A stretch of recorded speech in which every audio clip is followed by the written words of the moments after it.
আসসালামু আলাইকুম, আমি শেখ নাইম। আশা করি সবাই ভালো আছেন। তো আমি গাজীপুর সিটি কর্পোরেশনের 51 নং ওয়ার্ডের 27 এলাকা থেকে বলছি। তো আমাদের এলাকাটা এক শিল্পনগরী এলাকা হলেও তো আমাদের এলাকাটা এখনো অনেকটা গ্রামীণ পরিবেশ। তো গ্রামীণ পরিবেশ হচ্ছে এই কারণ আমাদের বাড়ির চারপাশে এখনো একদম পুরো ধানি জমি আছে। তো আমি এই ধানি জমির মাঝে আমার ছোট্ট একটা ছাদের ভিতরে আমি একটা ছাদ বাগান করার চেষ্টা করছি।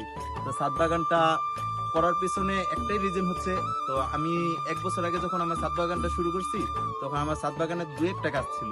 তো 2-1টা গাছের আমি আবার ছবি তুলে রাখছি। ছবি তুলে রাখার কারণে তো আমার মোবাইলে গুগলের যে ছবিগুলো থাকে ওগুলা থেকে 1 বছর আগে নোটিফিকেশন আসছে।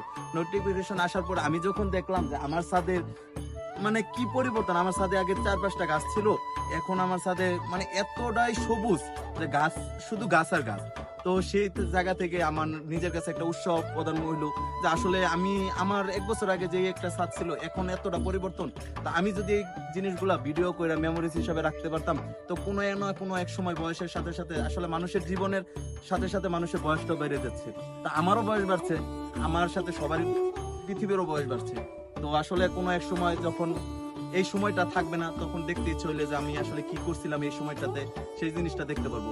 সেই উৎসাহ জায়গা থেকে আমি আমার ছাদে কিছু মানে ভিডিও করে রাখার চেষ্টা করছি। শুধু ছাদে না, মানে বাস্তব জীবন থেকে আমি কিছু ভিডিও করে রাখার চেষ্টা করছি যেন কখনো দেখার ইচ্ছে হইলে আমার লাইফে ঘটে যাওয়া জিনিসগুলো আমি দেখতে পারি। আর আমার কথা সব থেকে অগোছালো হওয়ার কারণ হচ্ছে আমরা গাজীপুরের ছেলে, আর গাজীপুরের ছেলেরা কখনো মানে একরে শুদ্ধ ভাষায় কথা বলতে পারে না, সবকিছু মিলে জিলে বলে। সব ধরনের দেশের মানুষের সাথে তো আমাদের গাজীপুরের ছেলে মানুষের ওঠা বসা, এই কারণে আমরা সব দেশের মানুষের সাথে মিক্সচার কথা বলি। আমাদের যারা লোকাল গাজীপুরে তারা আমাদের কথাটা মূলত বুঝতে পারবে যে আমরা আসলে শুদ্ধও বলতে পারি না, অশুদ্ধ, মানে সবকিছু মিলে জিলে কথা বলি। শুদ্ধ বলার চেষ্টা করি কিন্তু শুদ্ধ বলার কথা বলার চেষ্টার মাঝেও আমাদের অশুদ্ধ হয়ে যায়।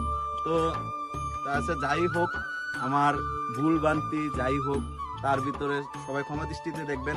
তো আমি ফেসবুকে তো টুকটাক ভিডিও আগে থেকে ছাড়ার চেষ্টা করছি, ছাড়ছি টুকটাক ভিডিও।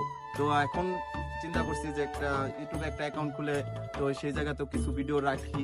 তো এই থেকে আমি ভিডিও করছি। তো সবাই দোয়া করবেন আর আপনারাও ভালো থাকবেন, দোয়া করি আল্লাহ যেন আপনাদেরও ভালো রাখে। তো আর সবাই নামাজ পড়ার চেষ্টা করবেন, কারণ দিন শেষে সবারই নামাজটাই সবার আগে, যাই করেন না কেন জীবন। আমি আবু আদনান তোহার একটা ওয়াজের একটা ছোট্ট একটা কথা বলি যে ভাই আপনি যাই করেন না কেন জীবনে সবার আগে আপনি চেষ্টা করবেন যে নামাজটা পড়ার জন্য। আপনি যত খারাপ কাজই করেন না কেন নামাজটা পড়ার চেষ্টা করবেন। নামাজ এক সময় না এক সময় আপনার খারাপ কাজ থেকে আপনার ওই জায়গা থেকে নিয়ে আসবে। তো সেই ক্ষেত্রে আমি বলবো যে আপনি যাই করেন না কেন দিন শেষে আপনি 5 ওয়াক্ত নামাজ পড়ার চেষ্টা করেন, দেখবেন আল্লাহ তাআলা আপনার এক সময় না এক সময় আপনার হেদায়েত দান করবে।